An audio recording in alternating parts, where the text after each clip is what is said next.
बोलू नका त्याचे क्रिया स्मरण होय सगळ विद्येचे अधिकरण तेची जीवन श्री चरणे संस्कारो निसंतुचे आता जगता जेडे डोमास नमो येता येथे स्मरण होता आता म्हणते सजून जे का आनंद चिरभर वर्षनार्थी स्वामी आता रंग भूमिका कीर्तन अवघे उभे लोका कामकं सुदेगा यामाता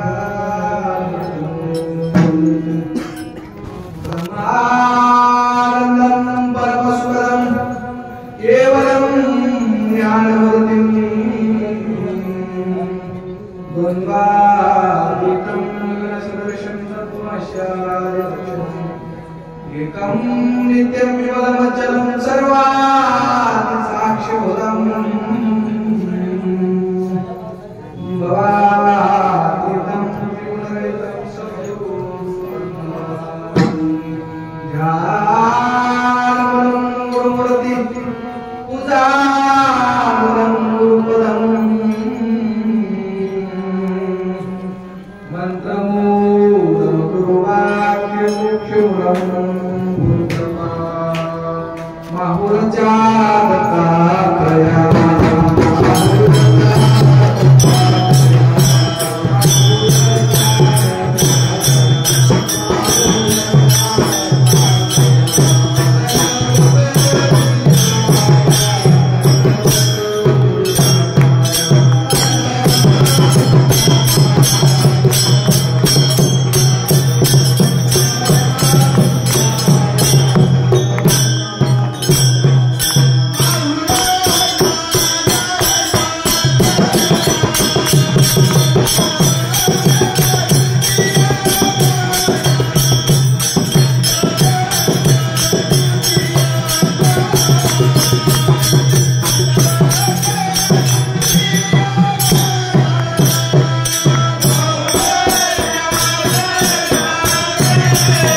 आयशियाचा पदरधराचे देव येईल घरा आयशे पदराचे धर्म संत साधू प्राप्त प्रसंगी कीर्तन सेवे करणारे वडीला आनंद संप्रदायाचे बरेचसे जाजवंत साधू होऊन गेले महाराज. आता बाळगुरु महाराजांचं नाव सर्वांना ज्ञात आहे. रामेश्वर महाराजांचं नाव सर्वांनाच ज्ञात आहे. प्रसाद महाराजांचं नाव प्रत्येकाला ज्ञात आहे. आता महाराज हे मध्वमुनी सुद्धा आनंद संप्रदायाचे साधू होते. आपण 7 वाराचं कीर्तन घेतात त्याच्यामध्ये बरेच भजन बरेच गण त्याने लिखित करून ठेवलेले आहे. आता महाराज मध्वमुनी खूप अधिकारी साधू होते. त्यांचं जर महाराज भजन त्यांचं जर बोध ऐकला तर जड जीव या भवरूपी संसार सागरातून तरुण जाण्याचं काम करतात. ते त्यांच्या अभंगामध्ये त्यांच्या अभंगवाणीमध्ये सांगितले. आता महाराज कार्यक्रम कशाच्या निमित्ताने सर्वांना जरी माहित असलं तरी वाक्याचं कर्तव्य आहे की श्रोत्याला कशाच्या निमित्ताने कार्यक्रम चालू आहे 2 मिनिटात का होईना आपण सांगू लागतो. महाराज दरवर्षीप्रमाणे याही वर्षी श्री दत्त अखंड दत्तनाम संता आणि पायी देवडी सोहळा. तुम्ही म्हणशाल महाराज दत्तनाम संता का म्हणाल्या सप्ताहामध्ये एका जागीच पाहिजे. नामाला तसं काही बंधन लावले नाही महाराज. नाम कुठेही घेता येत नाही. आणि दत्त महाराजांचं कसं आहे नाम उच्चारिता दर्शन. मग महाराज नाम उच्चारल्याबरोबर दत्त महाराज दर्शन देतात. दत्त महाराज तुम्ही सर्वजण पायदिंडीमध्ये महाराज आमचं काय बाकी नाही, आम्ही पायदिंडीमध्ये येणंच होईल असं नाही. सर्वजण महाराज दररोज त्या पायदिंडीमध्ये चलू लागलात. आता चलता चलता किती जण त्याच्यामध्ये नाम घ्याले की काय नुसतंच चलाले ते फक्त त्या मावळच्या दत्त महाराजालाच माहित होता. प्रभू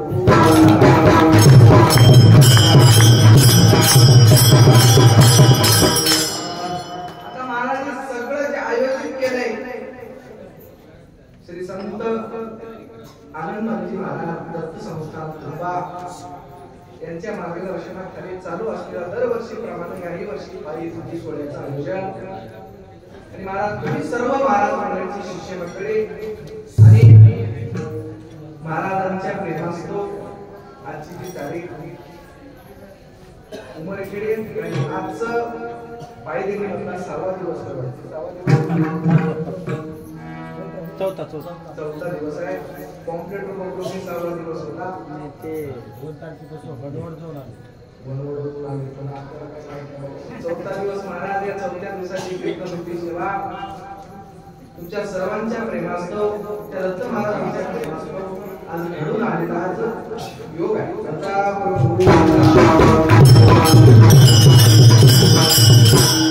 महाराज तुम्ही सर्वजण थोडं इको कमी करायचं. महाराज आपण सर्वजण कुठून निघाले हो? आता ते तुम्ही कोणत्या गावात निघाले? जाऊ कोण नांदेडहून तुम्ही निघाले महाराज. आणि कुठं जायचं आहे तुम्हाला? आता माहूरला जायचं आहे. तसं महाराज हे जीव कोण्या गावाहून आलंय आणि या जीवाला कोण्या गावाला जावं लागते याचा सुद्धा पत्ता घ्यावा लागते. जसं तुम्ही आपले घरदार सोडून माहूरला निघाल्या खरं आहे, पण महाराज माहूरला जाणं योग्यच आहे. सगळ्यांना दिशी जावे जीवनमुक्त व्हावे, श्रीदत्त भेटावे जीवन. आता महाराज ते माहूरला निघाल्या पण दिंडी झाल्याच्या नंतर आपापल्या घरी जाते. तसं महाराज आपण घरी गेल्याच्या नंतर प्रत्येकाला मरण लागलेलं आहे. महाराज तू ऐक ध्यान धरून सर्वांची गेले किती राजा गेले योगी पंडित गेले शूरवीर महाराज सर्वांशी लागले. तू ऐक ध्यान धरून सर्वांशी लागले. महाराज आता मेल्याच्या नंतर कुठं जाता तुम्ही? म्हणजे महाराज आम्ही मेल्याच्या नंतर आमच्या शेतामध्ये जाऊन मातीमध्ये जाऊन बसता तुम्ही म्हणत असाल ते खरं होय. आता महाराज काय पोरं इतके बदमाश निघाले. बापाला शेतात सुद्धा पूर्ण आले आमच्या मुलीमध्ये का पुन्हा उद्या जाऊन आपण वावर ऐकायला काढलं तर बापाला ऐकल्यासारखं होते म्हणून महाराज आता किती बी लाड करावं द्या पेट्रोल टाकून डिझेल मिक्स करून चुकून द्यावे. तथा प्रभू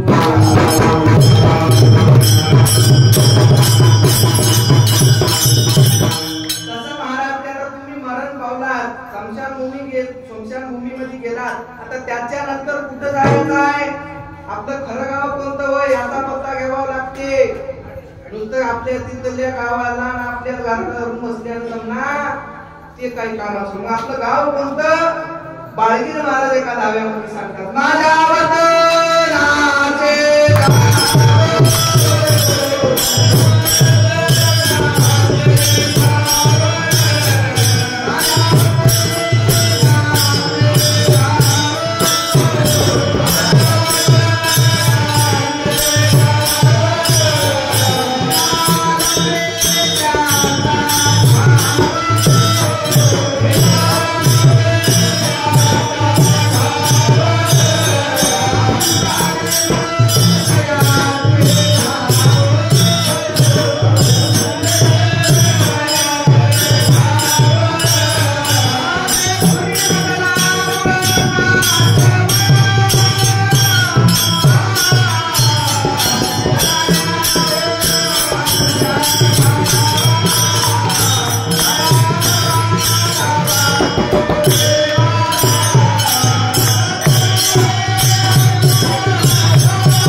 जन्म तयाचे नाव येथे मला निवड ठेवा दावा दावा उदा बोलेवा मला न्यावं आपल्या गावात. आपलं गाव कोणतं महाराज? निरालंब हे आपलं गाव आहे. आता महाराज या आनंद संप्रदायामध्ये पद सांगितले तर याच्यात ते सर्व आनंद सांप्रदायिक आहेत असं आपण गृहीत धरून हे ज्ञान सांगायला लागलो. महाराज आनंद संप्रदायामध्ये पद आहेत 4 सृष्ट्या आहेत. पहिली कर्म सृष्टी, दुसरी विकार सृष्टी, तिसरी दिव्य सृष्टी, चौथी ब्रह्म सृष्टी आणि 5वी ते निरालंब सृष्टी. आता प्रत्येक सृष्टीमध्ये पद सांगितले. पहिल्या कर्म सृष्टीमध्ये 10 पद, विकार सृष्टीमध्ये 10 पद, दिव्य सृष्टीमध्ये 10 पद आणि ब्रह्म सृष्टीमध्ये 10 पद. किती झाले? 40 पद. त्या 40 पदाचं महत्व म्हणून एका गोड वर्णामध्ये सांगितले. काय म्हणतात महत्व? चांदा 40चा पसारा भाव 42चा निर्गुणा देवकेलीवरा तेथे आहे गुरुज्ञान धरा. भगवमुनी महाराज काय सांगतात? 40 पद सांडावे लागतील, 42चं भाव धरावं लागेल, तेव्हा तरी खरं गाव सापडते. दत्ता प्रभू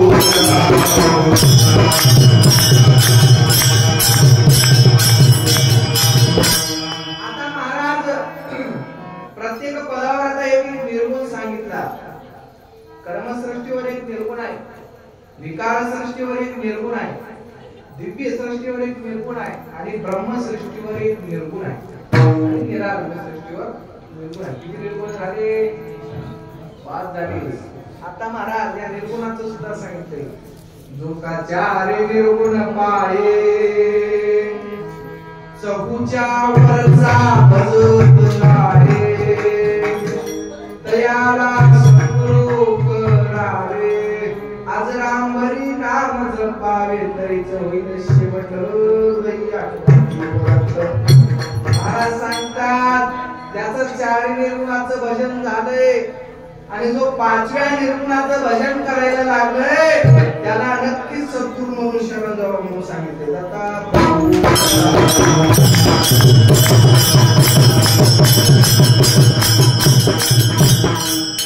आता महाराज राहिले 41, 42 आणि 43 सुपर 41 सुपर काकड्यामध्ये सांगितले. तुझे स्वरूप पाहा झाले मना सांगितले की काकड्यामध्ये. आता महाराज 42 आणि 43 पदाला धरून महाराज राहतात. 43 पद सुद्धा काकड्याच्या शेवटच्या चरणामध्ये सांगितले. पूर्णानंदपदी मन हे पूर्ण भारती महाराज ज्या गावाहून हे जीव आले त्या गावाला जर न्यायचा असेल तर असं पायरेणी करावं लागते, सप्ताह करावं लागते, दत्त नाम आपल्याला जपावं लागते. कसं जपावं लागते? अंतःकरणातून जपावं लागते. बरोबर परमार्थ केल्यानं काही कामाचा नव्हता.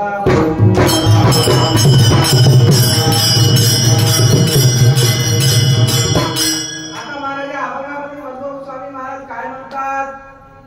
देवाला दान सुद्धा मागायला लागले आणि ध्यान सुद्धा करायला लागले.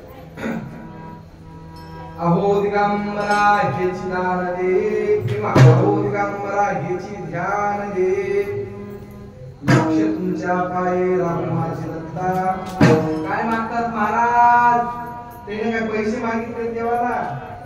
आपल्याला जर देव भेटला बाबा आपण देवाला लई बरोच काही मागतात आपण देवाला. आता माणसाला जाऊ दे हे काय मागणार. आता जर महिला मंडळीला देव भेटला, आमच्या माता मंडळीला जर देव भेटला जसं अनुषा माईला भेट दिली बद्रिकाश्रमावर तर अनुषा माईनं काय मागितलं? अनुसया मायनं चित्ती चरण डोळा रूप नाम सोरदे. अजून काय मागितलं? देवा का होईना भेट का दिना मार काय घालेना पाहू द्या एकदाच रे राम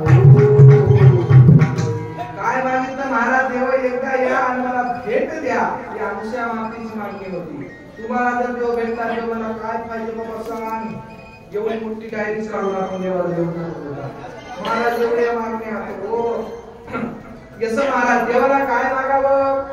आता बरेच जण महाराज मला पोरग होऊ दे, आपल्या गावाला पिढे वाटतो, मला पोरगी होऊ दे, जिलेबी वाटतो, मला पाणी लागू दे, गाव चुलबंदच करतो, जसले आपले उपाटे मागे. महाराज देवाला काय मागावं. बरेच जण महाराज देवाला काय म्हणते, माय महाराज आम्हाला संसारामध्ये पैसा चुरणाचा आहे, आमचा पैसा टिकू दे.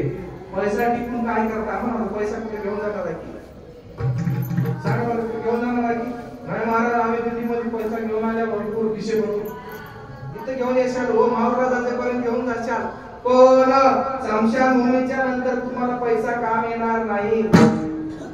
एक माणूस काय केलं महाराज, त्याच्याजवळ बरेचसे पैसे होते, त्यानं म्हणलं आता आपल्याला पुढच्या जन्मात वापर करायचे आता मला. म्हणून काय केलं महाराज, ते शेतामध्ये पुरून ठेवलं. आता पुरून ठेवलं ते खरं महाराज, ते मेलन त्याचा अंत्यविधीचा कार्यक्रम झालं. ते पुढचा जन्म घेऊन आलं, पैसे त्या जागेवर पुरून खाते तर काय पुढं कीड लागून गेले. अरे मला चुकलं मला रे. आता त्यानं त्या जन्मामध्ये बरचसं काही कमाई केली, बरेचसे काही कष्ट केले, घाम वगैरे गाळात पैसा कमवला. आता मला आता पुढच्या जन्मात वापर करायचे. आता मला काय नाही म्हणलं, आता बँकेमध्ये नेऊन टाकू. आता मला त्यानं बँकेमध्ये नेऊन ठेवून टाकला. त्याचं वय झालं बरस 76 आणि ते मेलं. मेल्याच्या पुन्हा जन्माला आलं महाराज. आल्याबरोबर त्या बँकेचं नाव बघून त्या बँकेमध्ये गेला.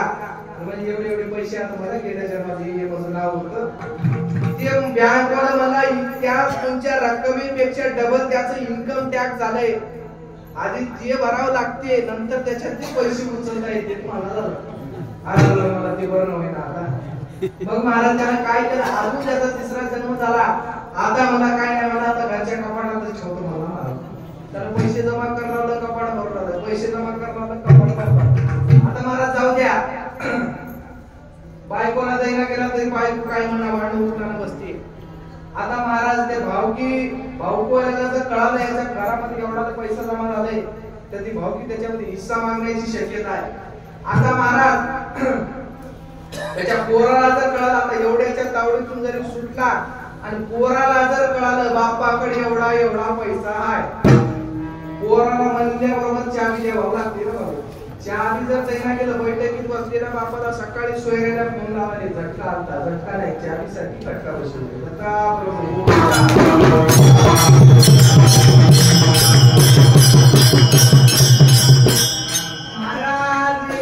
पैसा जीव घेतल्याशिवाय सोडत नाही, या पैशाला जीव जाण्याची शक्यता आहे. म्हणून तुकाराम महाराज त्या काळात आवडले तुला. तुका म्हणे धनासाठी घेतली तुकाराम महाराज म्हणजे पैशासाठी जीव जाण्याची शक्यता आहे, देण्याची शक्यता आहे महाराज. म्हणून बरेच जागी भावाभावाचं दुराम भांडण चालू आहे, घराच्या वाटणीवर भांडण चालू आहे. एवढं जाऊ द्या महाराज, मारून टाकायलाही कमी करणं आले, एवढा पैसा करणार काय. आता मला परमार्थाचं जे तुम्ही धन जमा करायला लागले, ते दररोज एवढं पाहिजे मी चालू म्हणजे तुम्ही धन जमा करायला लागले, हे सुद्धा एक धन म्हणजे का अलंकार देवा माडले मला सांगतात. बहुत जमिनीचे सुकृत साच म्हणून भेटले गुरु महाराज. लई जन्माचं सुकृत साचावं लागते, तेव्हा कुठेतरी दत्त महाराजांची भेट होते. आता मला तुम्ही एवढे सर्वजण चालायला लागले, तुम्ही ते परमार्थाचं धन जमा करायला. आता हे धन पुढच्या जन्मात सुद्धा तुम्हाला वापर करता येते. परमार्थच महाधन आहे, दुसरं कोणतं धन काही कामाचं नाही. परमार्थ महाधन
महाराज परमार्थाचं धन कामाला येणार आहे, दुसरं कोणतं धन कामाला येणार नाही. हे धन इतकंच वापर करून घ्या. या धनाने महाराज देहाची सुखाची प्राप्ती करता येते. त्या जीवाच्या सुखाची जर प्राप्ती करून घ्यायचं असेल त्याच्यासाठी नामस्मरणच लागेल, दुसरं साधन कोणतं नाही. साधन करे चिरून अन्नदान नामस्मरण देव दत्त येतो हरा. महाराज सांगतात देवाला जर घरी बोलायचं असेल एक साधन ते अन्नदान आणि दुसरं नामस्मरण. याच्यानं देव घरी येतात महाराज.